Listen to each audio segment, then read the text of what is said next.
ஆண்டவருக்கு மகிமை உண்டாகட்டும். எனக்கு அருமையான தேவ ஜனங்களே, மீண்டும் ஒரு நாள் இந்த நாட்களின் தியான நாட்களில் உங்களோடு கூட மீண்டும் என் அருமை ஆண்டவருடைய அன்பு, நம்மீது அவர் காட்டின அன்பை உணர்வதற்கு ஒரு வாய்ப்பை வசனத்தின் மூலம் நமக்கு அவர் தந்திருக்கிறதற்காக கர்த்தருடைய நாமத்திற்கு ஸ்தோத்திரம்.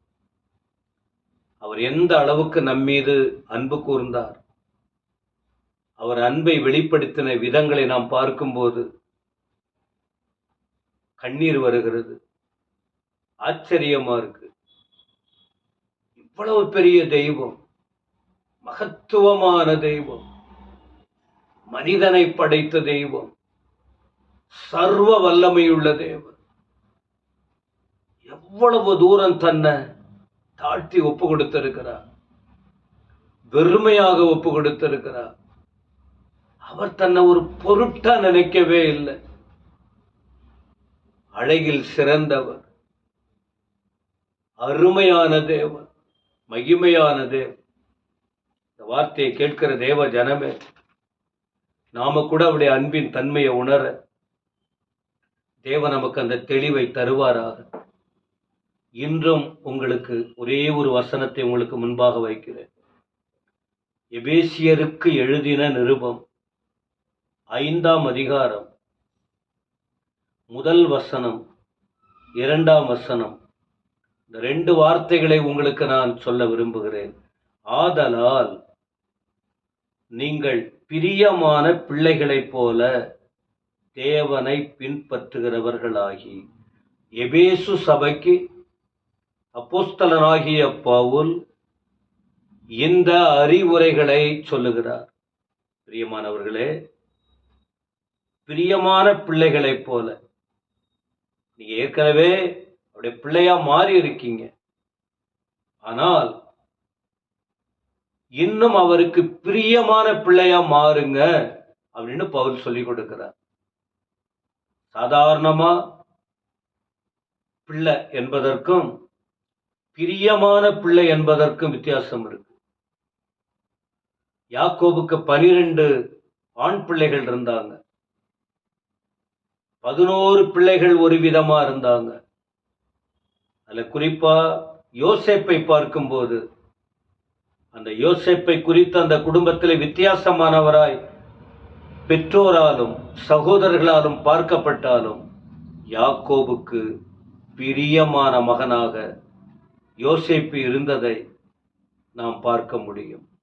அந்த யோசேப்பை தான் ஆண்டவர் உயர்ந்த நிலைக்கு கொண்டு வந்தார். பிரியமான பிள்ளையாக. ஒரு வீட்டில் 5 பிள்ளைகள் இருந்தால் எல்லாரும் பிள்ளைகள் தான், ஆனால் தகப்பனை நேசிக்கிற பிள்ளைகளாக இருக்க வேண்டும் என்பது. ஆண்டவர் இயேசுவை குறித்து வேதத்தில் நாம் படிக்கிறோம். மத்தேயு 3ஆம் அதிகாரத்தில் 17ஆம் வசனம், இவர் என்னுடைய நேசகுமாரன், இவரில் நான் பிரியமாயிருக்கிறேன், அன்பாயிருக்கிறேன் என்பதாக.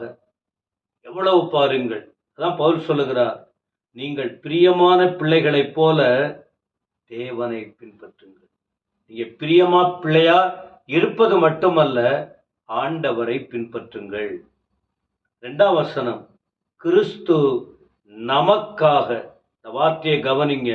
கிறிஸ்து, ஆண்டவராகிய இயேசு கிறிஸ்து நமக்காக தம்மை தேவனுக்கு சுகந்த வாசனையான காணிக்கையாகவும் பலியாகவும் ஒப்பு கொடுத்து நம்மில் அன்பு கூர்ந்தது போல நீங்களும் அன்பிலே நடந்து கொள்ளுங்கள். அவருக்கு பிரியமான பிள்ளை தேவனை பின்பற்றுகிறவர்கள். அப்போ ஆண்டவர் இயேசு அதை செய்திருக்கிறார். நமக்காக அவர் என்னெல்லாம் செய்தார் என்பதாக அந்த வார்த்தை சொல்லுகிறது. காணிக்கையாக பலியாக ஒப்பு கொடுத்தார், நம்மில் அன்பு கூர்ந்தார். அதை போல நீங்களும் அன்பிலே நடந்து கொள்ளுங்கள். வேதமே, வேதத்தின் முக்கியமே, கிறிஸ்தவமே, கிறிஸ்தவத்தின் கோட்பாடு அன்புதான். அந்த அன்பை வளர்த்து கொள்ளுவோம். அன்புக்காக அர்ப்பணிப்போம். தேவனை பின்பற்றுவோம். பிரியமானவர்களாய் இருப்போம். வாழ்க்கையை ஒப்பு கொடுப்போம். கிறிஸ்து நமக்காக அன்பு கூர்ந்தார். யோவான் 3:16. நாம் கெட்டு போகாமல் நித்திய ஜீவனை அடைவதற்காக அவரை தந்தருளி இவ்வளவாய் உலகத்தில் அன்பு கூர்ந்தார். அன்பு கூர்ந்த ஆண்டவரை பின்பற்றுவோமா? பாதத்தில் அர்ப்பணிப்போமா? உலகுக்கு அந்த அன்பை வெளிப்படுத்துவோமா? நீங்களும் அன்புள்ளவர்களாய் மாறுவீர்களா? அந்த கிருபைகளை தேவன் உங்களுக்கு தருவாராக. எங்கள் நல்ல பிதாவே, துதிக்கிறோம். பவுல் சொன்ன ஆலோசனை நாங்கள் யோசிக்கிறோம். எங்களுக்குள்ள இந்த அன்பின் வல்லமை வெளிப்படட்டும். நாங்கள் அன்போடு நடந்து கொள்ள கிருபைதாரும். தேவனிடத்தில் அன்பாக, மற்றவிடத்தில் அன்போடு நடந்து கொள்ள எங்களை ஆயத்தப்படுத்தும். இந்த நாட்களில் இந்த வசனங்கள் எங்களை தெளிவாய் மாற்றட்டும். ஆண்டவர் கிரியை செய்யும். உமக்கு ஸ்தோத்திரம். துதிகன மகிமை நீர் ஏற்றுக்கொள்ளும். இயேசு கிறிஸ்துவின் நாமத்தில் வேண்டிக் கொள்ளுகிறோம் நல்ல பிதாவே. ஆமென், ஆமென்.